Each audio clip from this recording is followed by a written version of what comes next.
Hello दोस्तों, मैं सुनील सिंह आपका एक बार फिर से अपने चैनल पर स्वागत करता हूं। आज की इस वीडियो में हम कुछ प्रीपोजिशंस हैं, इनको हम देखेंगे। अक्सर एग्ज़ाम में पूछे जाते हैं। आपके बहुत सारे डाउट होंगे तो हमें कमेंट सेक्शन में आप बता सकते हैं। इसी के साथ मैं वीडियो यहां पर शुरू करता हूं। आप चैनल को लाइक और सब्सक्राइब कर दीजिए। तो इसमें पहला जो है, ही टुक ए बुक हिज पॉकेट। अब देखिए यहाँ पर किस तरीके से हम इसको करेंगे। आप देखेंगे यहाँ पे चार ऑप्शन है, ए बी सी और ए बी सी और डी।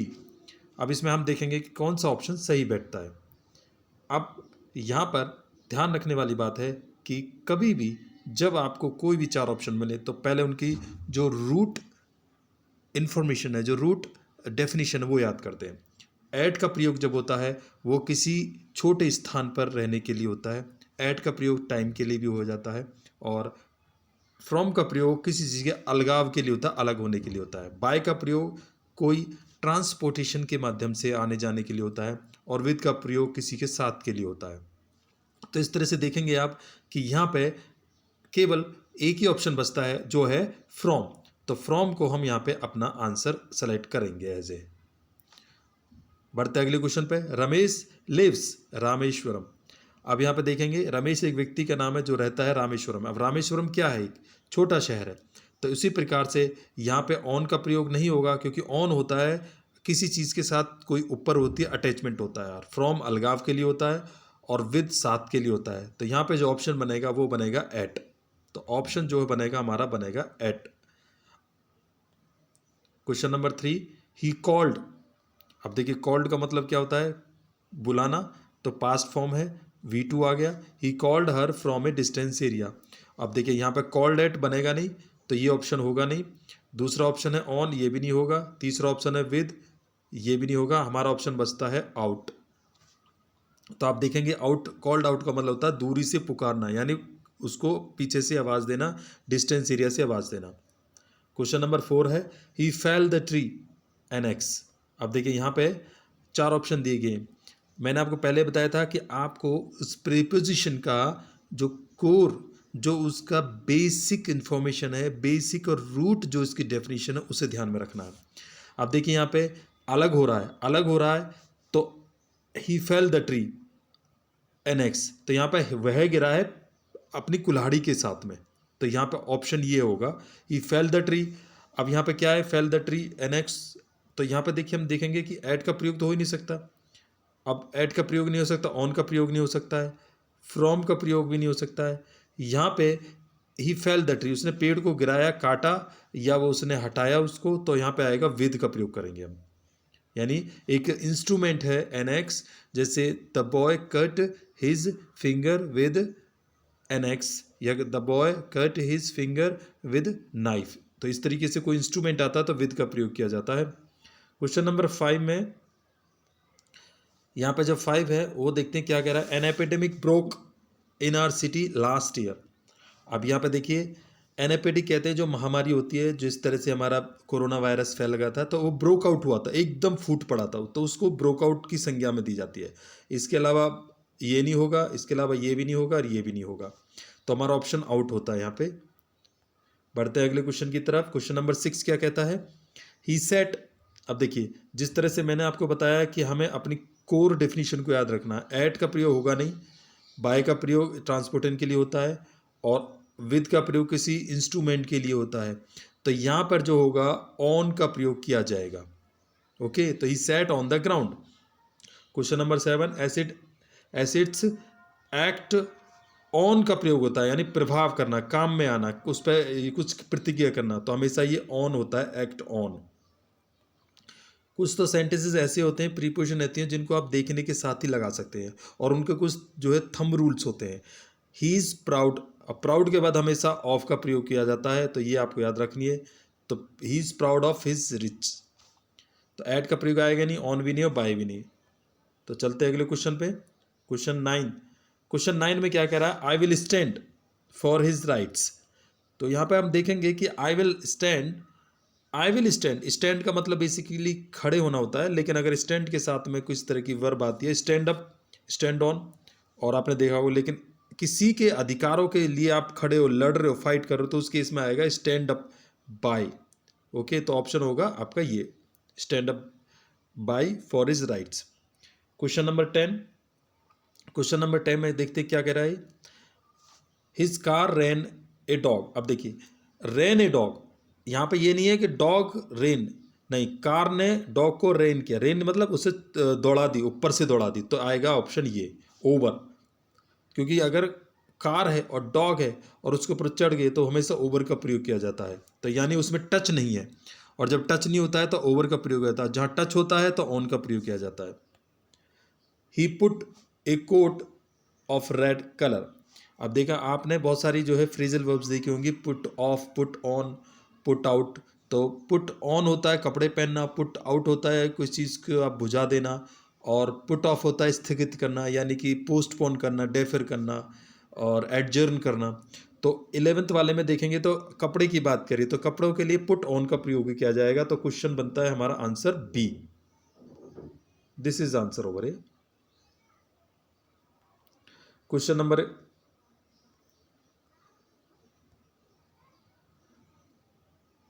की तरफ, दे अस्योर टू स्टैंड। अब देखिए यहाँ पे भी सेम वही है, उसी का ही रिपीटिशन है। तो इस तरीके से अगर स्टैंड बाई का मतलब समझ जाए, मी इन ऑल सर्कमस्टेंसेस, यानी उन्होंने मुझे आश्वासन दिया मेरे हर परेशानी में साथ देने का। तो आप देखेंगे इसका जो आंसर है वो स्टैंड बाई बनेगा। ये बनेगा नहीं, ये भी नहीं बनेगा और ये भी नहीं बनेगा, तो आप देखोगे इनमें से कोई सा बन नहीं रहा है। Question number 13, rice is selling. अब देखिए कभी भी कोई प्रोडक्ट या कोई आइटम कोई सेल किया जाता है तो वो किसी क्वांटिटी पे क्या किसी अमाउंट पे किया जाता है, यानी 5 किलो, 6 किलो, 8 किलो, एक तरीके ये एक मेजरमेंट होता है। तो उसमें एक जो है हम जब प्रयोग करते हैं तो उसमें ऐड का प्रयोग करते हैं। तो यहाँ पे ये तो बनेगा नहीं, ये भी नहीं बनेगा, और अच्छा ऐड का प्रयोग तो होगा ही होगा यहाँ पे, तो अच्छा 2 बार दे दिया है, चलो कोई बात नहीं, हम यहाँ पे ऐड का प्रयोग करेंगे, हमें ये एजुकेशन पर्पज़ के लिए है तो इसको समझ लें। ओके, तो यहाँ पे ऐड का प्रयोग होगा। Question number 14, she finished the work. अब देखिए यहाँ पर चलते हैं, तो शी फिनिश्ड द वर्क, अब उसने अपना काम ख़त्म किया। कब किया? समझने के लिए इस तरह हम ऐड का प्रयोग नहीं करेंगे, तो हम यहाँ पे बाय का प्रयोग नहीं करेंगे, प्लस ऑन का प्रयोग होगा नहीं, तो हमारे पास एक ही ऑप्शन बनता है इन। Question number 15, he killed the snake. अब देखिए हमने पहले ही आपको बताया था कि किसी भी इंस्ट्रूमेंट के प्रयोग जब हम करते हैं और उससे हम विद का प्रयोग करते हैं, तो यहाँ पे जो इंस्ट्रूमेंट का प्रयोग हो रहा है और इंस्ट्रूमेंट का प्रयोग होने की वजह से हम विद का प्रयोग करेंगे, क्योंकि ऑन का प्रयोग होगा नहीं, ऐड का प्रयोग भी नहीं होगा और बाय का प्रयोग नहीं होगा। Question number 16, Anil goes to office. अब देखिए यहाँ पे विद है, ऐड है, बाय है 2 बार, तो मैंने देखिए यहाँ पे 2 बार लगा दिया है, तो इसके लिए हम बाय का प्रयोग करेंगे। ओके, तो बाय का प्रयोग होगा यहाँ पे, विद का प्रयोग होगा नहीं, ठीक है, और ऐड का प्रयोग भी नहीं होगा। रवि सिटिंग, रवि बैठा हुआ है। ओके, तो यहाँ पे देखेंगे हम कैसे करेंगे रवि सिटिंग। जब 2 आदमी होते हैं, 2 इंसान होते हैं, 2 चीज़ होती हैं और उस सिचुएशन को हमें बताना होता है कि वो कहाँ पे स्थित है, तो उस केस में हम बिटवीन का प्रयोग करते हैं। हाँ, उस केस में हम बिटवीन का प्रयोग करते हैं। अब यहाँ पे अमोंग तो होगा नहीं, क्योंकि अमोंग होता है मोर देन 2, और बाय का प्रयोग होता है ट्रांसपोर्ट के लिए, अलोंग का प्रयोग मतलब है साथ के लिए, तो हमारे पास एक ही ऑप्शन बचता है बिटवीन। तो आंसर होगा Ravi sitting between Ramesh and Meena. आपने अगर हमारे चैनल को अभी तक सब्सक्राइब नहीं किया है तो इसे प्लीज़ सब्सक्राइब करें, और कोई कमेंट्स हैं तो हमें अपने इस सेक्शन में बताएं, कमेंट सेक्शन में। चलो चलते हैं, शी जम्प्ड। अब देखिए यहाँ पर 4 ऑप्शन दिए हैं, सिंस, फॉर, एट, इनटू। 99% अगर आप किसी वर्ब को पहचान लेते हैं और वर्ब के उसकी कोर डेफिनेशन को पहचान लेते हैं तो सीधी सी बात है प्रीपोजिशन को पहचान लेंगे। जम्प्ड एक ऐसी एक्शन वाली वर्ब है जिसके बाद में इनटू का प्रयोग किया जाता है, क्योंकि इस वर्ब में हो क्या रहा, जम्प्ड इनटू वेल, तो यहाँ एक्शन है और एक्टिव पोजीशन में होने की वजह से सिंस का प्रयोग होगा नहीं, फॉर का प्रयोग नहीं होगा, एट का प्रयोग भी नहीं होगा, तो हमारे पास एक ही ऑप्शन बनता है इनटू। तो ऑप्शन होगा she jumped into the well. Now he explained his plans. अब देखिए यहाँ पे एक्सप्लेन हिज प्लान्स, उसने अपने प्लान्स को, अपनी योजनाओं को विस्तार से बताया, यानी उसने व्याख्या की, एक्सप्लेन किया, बताया।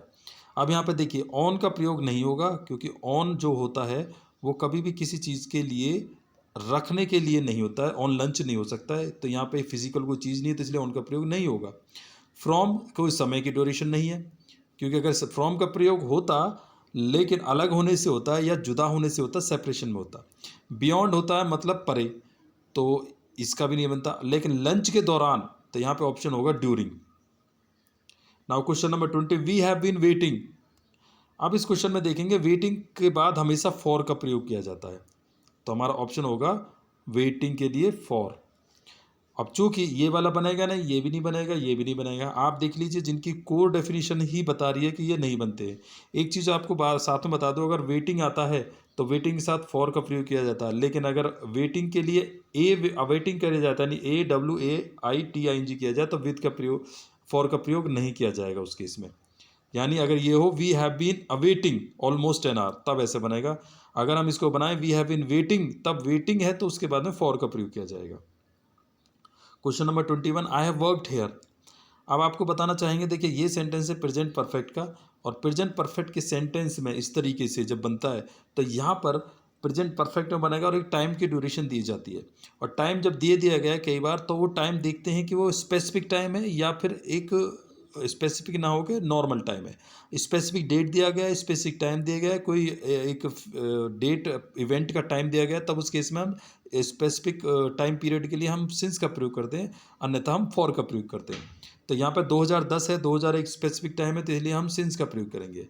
और क्योंकि फ्रॉम का प्रयोग होगा नहीं अलग के रूप में, और विद बन ही नहीं सकता, और फॉर यहाँ पे क्योंकि ये स्पेसिफिक टाइम है।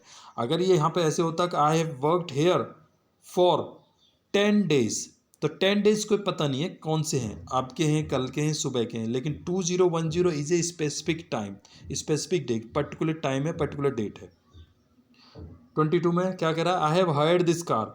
अब देखिए ऑप्शन के माध्यम से हम समझेंगे, I have had this car, मेरे पास ये कार रह चुकी है। अब कितने दिनों के लिए रही है, 3 months, 3 महीनों के लिए। तो यहाँ पे अगर आप देखेंगे तो हैव हैड एक प्रेजेंट परफेक्ट है, और बच्चों को ज़्यादातर जो लर्नर्स होते हैं, सीखने वालों को, या हैव हैड के में बहुत दिक्कत आती है। तो मैं आपको यहाँ बताना चाहूँगा, हैव यहाँ पे एज ए हेल्पिंग वर्ब है, और हैड ये जो है हैड है ये एज ए मेन वर्ब है। ठीक है, तो यहाँ पे हैव का मतलब रखना भी होता है, और हैव का मतलब एज ए हेल्पिंग वर्ब भी होता है। अब यहाँ पे 3 month के लिए उसने अपनी जो है इस कार को उसके पास रह चुकी है, उसके पास रख चुका है उसको, और 3 months हैं, तो जाहिर सी बात है कोई स्पेसिफिक टाइम नहीं है कौन से 3 months है। ठीक है, तो यहाँ पे देखिए अगर आप देखेंगे तो इसका जो ऑप्शन बनता है, कौन सा ऑप्शन बनता है, फॉर ऑप्शन बनता है, क्योंकि ऐड का प्रयोग होगा नहीं, ऑन का प्रयोग भी नहीं होगा, बिसाइड होता है अलग, अतिरिक्त। ठीक है, question number 23, will you sit me at dinner. अब देखिए यहाँ पे सिट बिसाइड का प्रयोग होगा। ओके, डी ऑप्शन बिसाइड्स भी दिया है, वो नीचे है। तो यहाँ पे देखिए बिसाइड, बिसाइड्स दो दिए गए हैं। अब फ्रॉम अलग होने के लिए होता है, ये तो होगा नहीं। अब अलग होने वाले के लिए हम यूज नहीं करेंगे, सिंस का प्रयोग टाइम के लिए होता है, तो कोई टाइम है नहीं ये, या तो आएगा बिसाइड या आएगा बिसाइड्स। अब देखिए बिसाइड्स होता है के अतिरिक्त, और बिसाइड होता है के पास, केवल एस का अंतर है। आप बिसाइड को ऐसे पढ़ सकते हैं, बी साइड के अंदर में बीच में अगर आप देखेंगे तो बी प्लस साइड, ऐसे पढ़िए आप, तो यानी साइड में होना। तो विल यू सिट, और यहाँ सिट की बात कर रहा था, इसलिए ऑप्शन हमारा बी साइड होगा। 24 पर चलते हैं, he wants to learn other languages, वह अन्य भाषाएं सीखना चाहता है। अब यहाँ पे हम बिसाइड का प्रयोग ना करके हम बिसाइड्स का प्रयोग करेंगे, क्योंकि अन्य भाषाओं के अतिरिक्त, और बिसाइड्स का मतलब होता है के अतिरिक्त, और ड्यूरिंग होगा नहीं, फ्रॉम भी नहीं होगा, बाय भी नहीं होगा। 25 में चलते हैं, क्या कह रहा है, ही ऑलवेज फील्स एनर्जाइज्ड, वो हमेशा से ही एनर्जाइज फील करता है। एनर्जाइज का मतलब अपने आप को तरोताज़ा फील करता है। कब फील करता है, अब देखिए एक गुड वर्कआउट मतलब अपने वर्कआउट के बाद में, अपने काम करने के बाद में। तो यहाँ पे क्या आएगा, सिंस तो होगा नहीं, सिंस मैंने पहले बताया था किसी स्पेसिफिक टाइम के लिए होता है, तो टाइम की तो बात है ही नहीं है, और अलग होने की बात नहीं हो रही है, बिसाइड की बात नहीं हुई, तो हमारे पास ऑप्शन बचता है आफ्टर। 26 में चलते हैं, they could hear foot step in the apartment. अब देखिए यहाँ पे क्या कह रहा है, ये they could hear the foot steps in the apartment, apartment में वो फुट स्टेप को सुन सकते थे। अब क्या है, माइन क्या होता है, एक पजेसिव के रूप में काम कर रहा है यहाँ पे।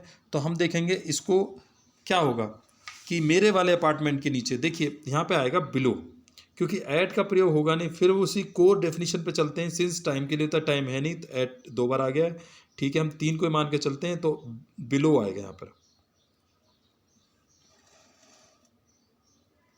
Question number 27, 7 I will meet you. अब आई विल मीट यू, अब देखिए यहाँ पर I will meet you during the cafe near the park at from on. तो यहाँ पे हम देखेंगे ऑन का प्रयोग होगा नहीं, क्योंकि ऑन जो होता है वो होता है हमारे किसी चीज़ को रखने के लिए, प्लेसमेंट के लिए और किसी से अटैच के लिए। जैसे the book is on the table, during होता है समय के लिए, जैसे आप ड्यूरिंग लंच किया था, तो अब ये भी नहीं बनेगा।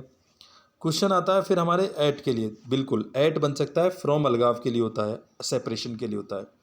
ओके, और कुछ पर्टिकुलर वर्ब्स होते हैं जिनके बाद में फ्रॉम लगाना पड़ा, जैसे I am suffering from fever, अलगाव नहीं है, अटैचमेंट है, फिर भी सफ़र के बाद फीवर का प्रयोग किया जाता है। उसी तरीके से हम देखेंगे यहाँ पे ऐट का प्रयोग किया जाएगा।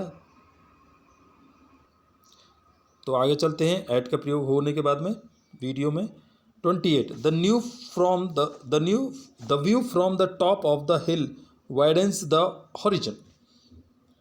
अच्छा इसमें देखेंगे वाइडेंस फ्रॉम द हॉरिजन आएगा, बियॉन्ड आ सकता है, ओवर आ सकता है, ऑन आ सकता है।